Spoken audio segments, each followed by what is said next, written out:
What's up, everyone on YouTube? It's InDriver KG, and yes, unfortunately, yes, you saw it. The car is on the tow truck. Was on the tow truck. It's about to go back on the tow truck again, and let me explain why. So, if you guys have been following this journey, you know that we now have the upgraded turbo on here. We have full bolt on, all this stuff. We also have an upgraded clutch, which we did that months ago, back in November, with Tin Man, and unfortunately, we seem to have a slave cylinder issue. Now, it's not uncommon when you have an aftermarket slave cylinder. I've heard and seen many times of other people having these issues, and it most definitely happens on most of the aftermarket slave cylinders out there with certain clutches. Now, I still have the stock slave cylinder, so unfortunately, I'm going to have to figure out how to do that. And I think the only way to do that is to drop the trans again. So we're going to have to drop the trans. It is leaking from it, and it is not holding pressure. So you might ask, how do you know that your slave cylinder is acting up? Well, with these cars, we use the same reservoir as the brakes. So we have the same brake master cylinder. That's what we're using. So the slave cylinder is going to be sticking out of the trans, and basically to bleed it, you're going to want to clip that little clip off, and then you have to hold it and lift it and then block it. It's a whole long process. I'm going to get that information. I'll share with you guys if I can find it, but if not, then I'll just show you guys what we're going to have to do. But it's just not holding pressure, and what seems to be happening is I can grab the clutch. Like right now, the car is on. I can push the clutch down to turn the car on, and then what will happen is the clutch will get stuck to the floor. So I can't even bring the clutch back up, or I have to wait, bring the clutch back up with my foot, and then pump it.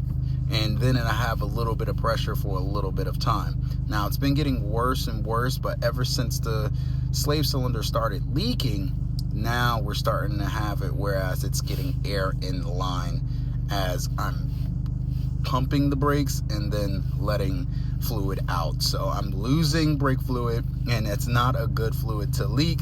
So that's why I'm not driving anywhere. I don't want to take a chance. I did drive it a few days like this. So for a few days, I'm driving in the middle, and then I put the clutch down, and I'm like, oh shit, I have no clutch.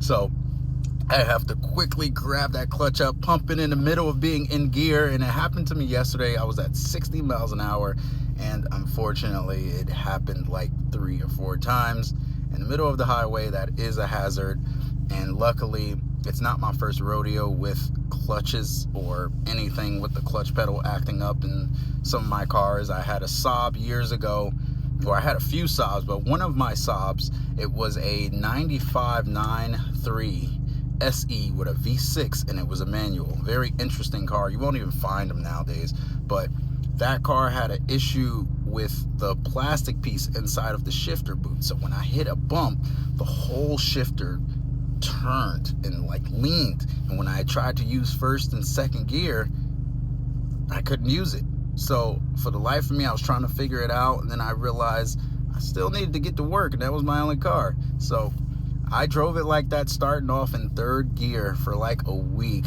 until I found a Saab specialist, and they said, hey, well, if you can get it here, and I'm kind of stubborn, so I didn't want to tow it. I drove it all the way from, I believe, East Orange to Garfield, New Jersey, and it's about a 25-30 minute drive. And at that point, I lost all my gears because I burnt that clutch out starting in 3rd. So that morning, starting the drive, I rolled it. And when I say I rolled it in 5th gear. All I had was 5th and 6th. And I got that car through some lights. I took off slowly, but a lot of the ways that I took had no lights. So it was just like, I hope nobody's coming up in this turn. So if you guys know, oh man, I got a bunch of story time things for you.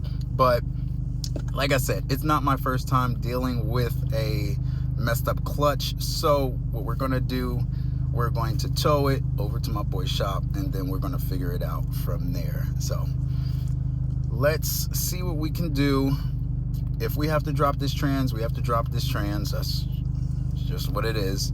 And put the stock slave cylinder back in. Like I said, there's other people that go through it. So the symptoms that you're going to have is random clutch, no clutch feel. It's going to feel kind of spongy. Like right now, it goes up, it comes up, but if I go to put it in gear sometimes, it'll just hold me in that gear. I can't take it out of that gear, and I'm just going to have to let the car stall, or I'm going to have to pick that clutch up and pump it within a few seconds to milliseconds if I'm moving. So if you have random spongy or no clutch feel, you know your slave cylinder could possibly be acting up. Check for leaks. It could be the gasket up top, the reservoir cap. It could be that sometimes, but with me that is not the case. It is the whole slave cylinder. So unfortunately, man, and it's the time that I wanted to test the car out too. Shout out to Cherry Tuning. Man, he got me a spicy tune. I was going to record it, but I was just like, let me go out and see. I was so excited. And the clutch was being weird, but man, it pulls. It pulls. It feels way better than any other tune I've ever had, and that's saying something. So we're going to talk about that. Also, I'm going to get Tristan on here, Tristan of Cherry Tuning, and he's going to be explaining to you guys what causes a fuel cut, because he explained to me what the fuel cut was that I was having. I showed him some of the tunes that I have from old previous tuners, and he's like, dude, this timing is going to kill your motor. Like, this was made to kill your motor.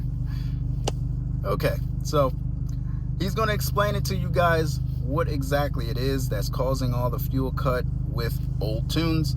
And as you know, I am tuned by him now. I have no more cuts. We have the GTA1 injectors in. That was a breeze. And once I get this clutch figured out, we're going to see what we could do. I think this car has a 7.5 in it, 60 to 130. I want to see it. I'm so excited.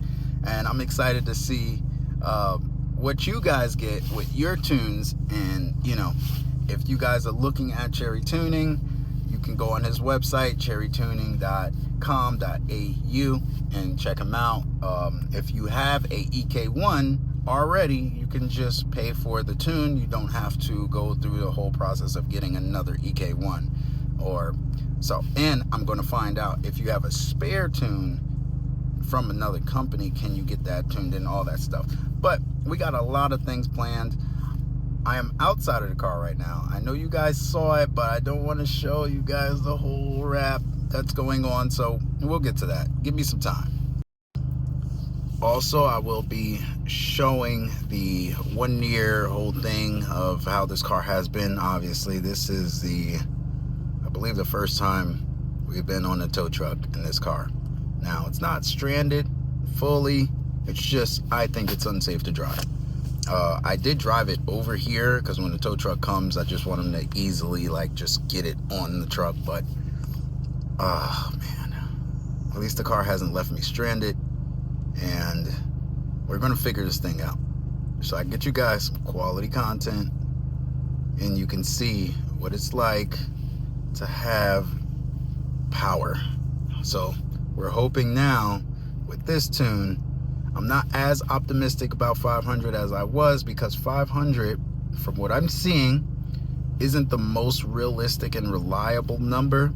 So I'm going to alter that a little bit, changing it to 480. How's 480, right? That's not too crazy.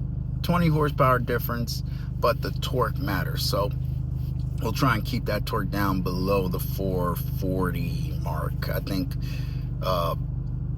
keeping it below 440 on the torque would be good. And again, this tune, lower timing. This is 25 degrees of timing, but 29 pounds of boost. So you could imagine. But thank you guys for watching. Thank you guys for tuning in. It's nothing too serious. I mean, it is serious because I got to drop the trans, but you know, thank you guys for tuning in, and I will have an update in a few days, maybe a week. Let's see. I'm just trying to get all this situated if I want to get a whole new stock piece, but I don't want that to go. There's some people that went through a few, so I know my stock one was good, so we'll figure it out, guys. Until next time, thank you guys for watching.